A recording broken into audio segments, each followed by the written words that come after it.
stress and the brain. Why your amygdala might be a drama queen. Hi there, fellow brain nerds. Welcome back to Nerdy Psychology, where we dive into quirks and brilliance of our human mind with a sprinkle of fun and a dash of humor. Today, we're talking about stress. Because let's face it, life loves to throw curveballs at us. And when it does, our brain star players like the amygdala, the prefrontal cortex, our vagus nerve, and even our stress hormones spring into action. Hi, welcome to my channel. I'm Dr. Angel. I have a PhD in psychology and a private mental health practice. I talk about mental health from a practical, strengths-based, nerdy perspective. So going back to our stress show, this is going to be a multi-episode show about how we are going to take apart and dive into some of this brain science so you can understand what's happening to you and know how we can combat that. So here's a kicker. Sometimes players in our body think they're auditioning for a soap opera. So we're going to break it down and figure out why stress turns our brain into a drama-filled Broadway show. Like I say, we need to save the drama for 90210. The amygdala. This is the drama queen of our whole entire brain. So our amygdala is the brain's alarm system. It's this little almond-shaped structure that lives deep inside our brain that is always on high alert. It is scanning for danger. Think of it like that one friend who overreacts to everything. Oh no, did you hear that noise? We're all gonna die. That's our amygdala. When stress hits your amygdala, it sounds the alarm and it yells at you, danger, danger, Will Robinson. And this sets off a chain reaction to keep you safe. Because, well, it's better to freak out over rustling a bush than, well, to ignore a tiger that's around the corner, right? I don't know about where you live, but where I live, there's definitely not tigers around the corner. But our brain doesn't always know that. So here's the problem. Your amygdala, it doesn't know the difference between a life-threatening situation and your boss just sending you this email like, we need to talk. So I'm going to give you an example. Let's say you're stuck in traffic. You are running late for an important meeting and your amygdala, well, it starts the freak out motion and it's telling you, oh my gosh, this is the end. You're going to be late. You're not going to make it. They're going to think this. They're going to do this. Oh my goodness. You're ruining everything. And now you're sweating. Your heart is racing and your brain is ready to fight it, to flee from it, to freeze, even though all you really need to do is sit tight and take a deep breath and get through it because, well, you can't control the traffic. Or picture this. You're lying in bed at night and you hear this faint creak in the hallway that you don't usually hear. Your amygdala, well, it immediately declares, it's a burglar! And your heart starts racing and you're clutching the pillow like it's a weapon. In reality, it was your AC that just kicked on or your cat who kicked something over in the other room. So our amygdala's job, well, it has one job, and its job is to keep us alive, to keep us safe, to keep us alive. And it does this by constantly scanning for threats and triggering your fight, flight, or freeze response when danger is detected. So it is working if you are aware of it or not aware of it. So some key characteristics of the amygdala in action. Well, the reactive state, it acts fast. It prioritizes speed over accuracy. So to the amygdala, it would be better to mistake a stick for a snake than to risk that was a real snake. It has very disorganized memory storage in this system of our brain. In fact, memories created during high stress moments are often highly fragmented and stored in very scattered ways. This might be why you might vividly remember some details like the sound of glass shattering in an accident, but not the full accident of what happened. The system stores memories like a slideshow. Instead of a movie that you have all the scenes running together, you may have frame 1, frame 60, frame 135. So you have good memories of a frame, but you're missing all the pieces in between. And this leaves people feeling very frustrated. Another way to think of how memories get stored in this section of our brain is kind of like taking a stack of papers.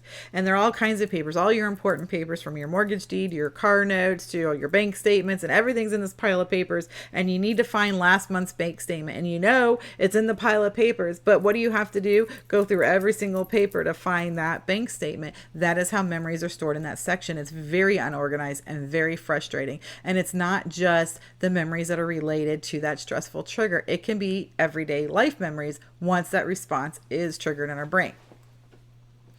Emotionally reactivity, we can get super emotional when we're sitting in our amygdala. It amplifies those emotions. It makes us way more sensitive to stress and prone to, well, overreacting. So what does chronic stress do? When our amygdala is constantly firing alarms, it wears our brain out. You might feel emotionally raw or easily startled or always on edge. Your focus and ability to think clearly, they take a hit and may leave you stuck in this survival mode. Think of it this way. Your amygdala is getting stimulated with stress all day long. When they test the fire alarms in a building, it's jolting all your systems into action, even when they're not needed. After a while, you get overwhelmed. The motto to your amygdala system is, better safe than sorry, even when the threat is non-existent or not real. The prefrontal cortex. This is the voice of reason. When it shows up. Next up, the prefrontal cortex, aka the brain CEO. This part of the brain handles logic, problem solving, and decision making. It's the one saying, chill. It's just traffic. Let's figure out an alternative route or call to reschedule the appointment. But there's a catch. When your amygdala is screaming, the prefrontal cortex can get very overwhelmed quickly. Imagine trying to work on a project while your 4-year-old is banging pots and pans in front of you for hours at a time. It's hard to focus. Imagine you're at the grocery store and you accidentally drop a carton of eggs. Your amygdala jumps right in with, oh my gosh, this is so embarrassing. Everybody is staring. But when your prefrontal cortex kicks in and it chimes in with, reason and logic, it's like, relax. It's just eggs. You weren't the first person to ever break a piece of egg on a grocery store floor. Someone can come help you clean it up.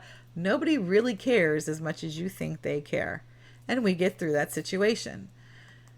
So when our prefrontal cortex gets a word in and reminds you that most situations are not nearly as catastrophic as, our amygdala makes them out to be, we get through them much better. As psychologist Daniel Goleman says, stress hijacks our brain. Stress literally hijacks our brain and our emotions if we allow it. It can turn our amygdala down and our volume of our rational thinking, so we aren't as prone to finding good, healthy solutions for ourselves, and we can get overwhelmed with the problem. So let's break down this prefrontal cortex in a little bit of a scientific, nerdy way.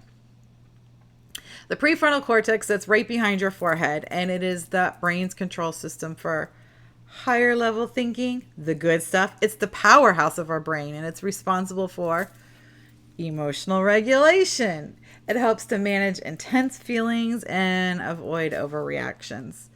It is our organized memory. It keeps track of what you need it to, and so you can recall it when you need it. For example, it organizes information kind of like a file cabinet that's very labeled, with file drawers labeled, files labeled, file jackets labeled. So if you need to find last month's bank statement, your brain would go, bank statement drawer, month, February or August or whatever that. Oh, Here's the statement, and it's very retrievable for yourself. That is how memory can get organized in that system of our brain. So it's there when we need it to be there. Focus and concentration. Ever notice how hard it's to focus and concentrate when you're stressed? That's because stress dampens that prefrontal cortex. Abstract thinking helps you think creatively or see the bigger picture in something, and that's in our prefrontal cortex. And so is problem solving, which helps us to find logical solutions instead of impulsive reactions or making something much bigger than it needs to be. So what does stress do to this prefrontal cortex? Well, when stress takes over, the amygdala starts running the show and the prefrontal cortex gets sidelined. This makes it harder to focus, harder to plan, harder to control our emotions. For example, people under chronic stress might struggle with forgetfulness or memory lapses, difficulty making decisions, emotional outbursts, or being more irritable. Interestingly, these effects can look a lot like ADHD. Chronic stress hijacks the brain, leaving you scattered and reactive, which is why so many people with prolonged stress report some symptoms similar to those with ADHD or other attention disorders. If you found this helpful or informative, or if your amygdala just needs a little more love, hit that like button, subscribe, and share this episode with your fellow stress warriors. Until next time, stay nerdy, stay curious, and remember, your brain is amazing, even when it's a little dramatic. See you next week.